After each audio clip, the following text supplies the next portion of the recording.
What's up guys, this is Mohammed, and in this video I want to compare Panasonic's two flagships in their Micro Four Thirds range, the Panasonic G9 and the Panasonic GH5.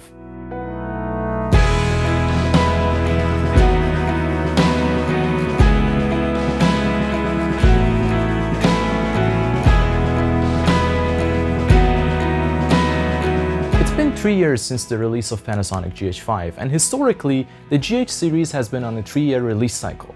However, we don't know much about the GH6, we don't know when it's coming, we don't know the exact specs. There hasn't been much rumors about what is going to happen with the next iteration in the GH series. And with everything that's going on right now, Panasonic launching their full-frame line of cameras and everything that's happening in the world right now, there might be another year or two before we see the successor to what was one of the biggest game-changer cameras in the history.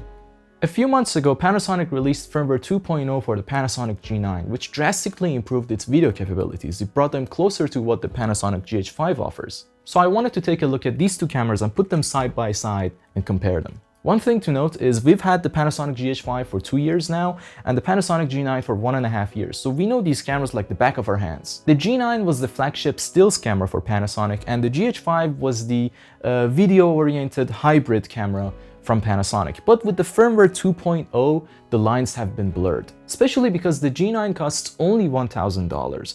So in 2020, which is a better purchase? Let's get the similarities out of the way.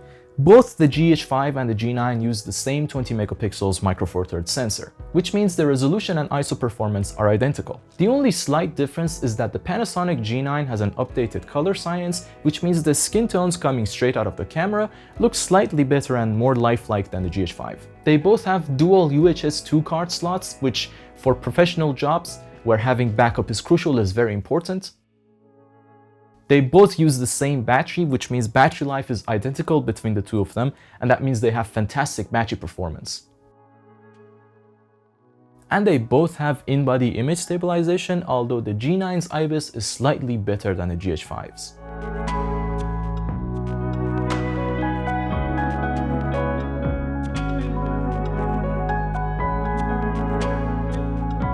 So here are the main advantages of the Panasonic GH5. The biggest advantage of the Panasonic GH5 being a video-oriented camera is its multitude of bitrates and codecs.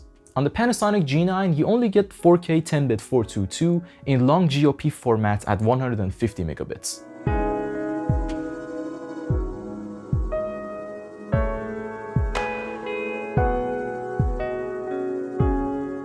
However, the Panasonic GH5 has all-eye compression for all of its modes, so that means you get 200 megabits in 1080p and 400 megabits in 4K.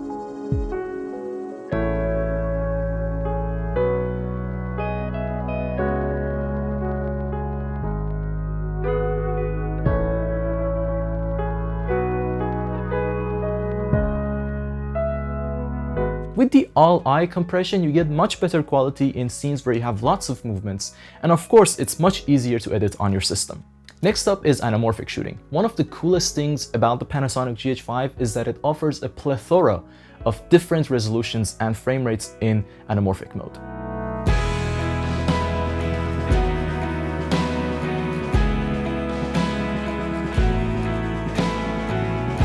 And it also has anamorphic desqueeze, which means you can see what your footage looks like desqueezed on the camera itself without the need for an external monitor. The G9 also has a hidden 4x3 6K video mode, which I talked about here, but it's only locked to 30 frames per second, and the G9 does not have any desqueeze options in the camera. Another advantage of the Panasonic GH5 is that it offers cinema 4K resolution, although it is only 24 frames per second, but this is a resolution that many filmmakers use, and this is something that the G9 simply does not have.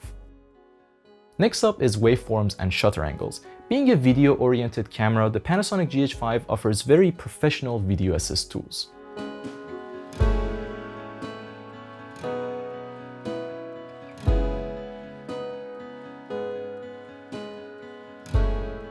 It's really cool that Panasonic added waveform monitors to the Panasonic GH5, especially for checking skin tones in the camera body itself without the need for an external monitor. Additionally, the GH5 also lets you change your shutter speed to shutter angle.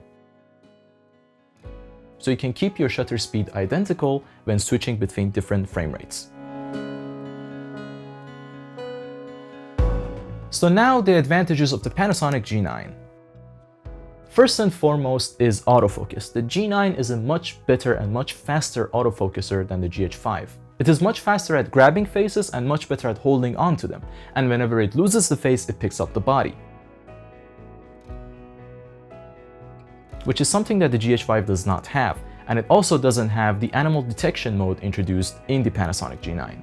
Another major advantage of the Panasonic G9 is that it can punch way above its weight when it comes to resolution thanks to its high-res mode. It can shoot up to 80 megapixels using this mode.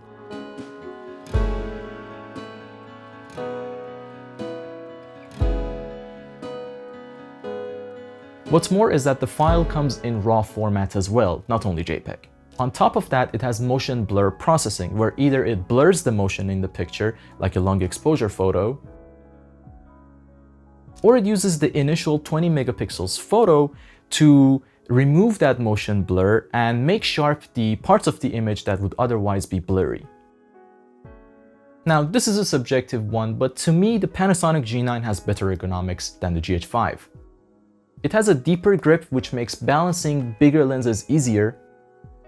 Its EVF is better than the GH5's, it is slightly larger, and it also offers 120 Hz refresh rate as opposed to 60 Hz.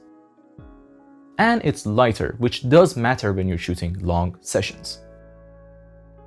The G9 is also a much faster camera than the GH5. The GH5 tops out at 12 frames per second mechanical, while the G9 can go up to 20 frames per second mechanical, 60 frames per second electronic.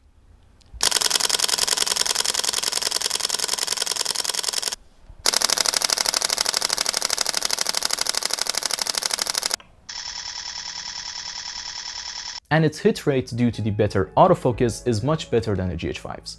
So ultimately, here's what it comes down to. The G9 is a better bang for the buck option, no question about it. At $1,000, it is a killer camera. So if you're primarily a still shooter with the occasional video, it's a no-brainer. Even if you are primarily a video shooter, the G9 still satisfies most needs. However, if you do need the extra video capabilities of the GH5, you know, the anamorphic modes, the all-eye compression, the cinema 4K resolution, then the GH5 is still a very good purchase in 2020. That is until we get an announcement about the GH6 from Panasonic, hopefully soon. So that's it for this video, guys. I hope I was able to help you make a decision between these two great cameras. So if you like this video, please leave a like, let us know what you think in the comments, go back and watch all my other videos, and subscribe to my channel. Till next time.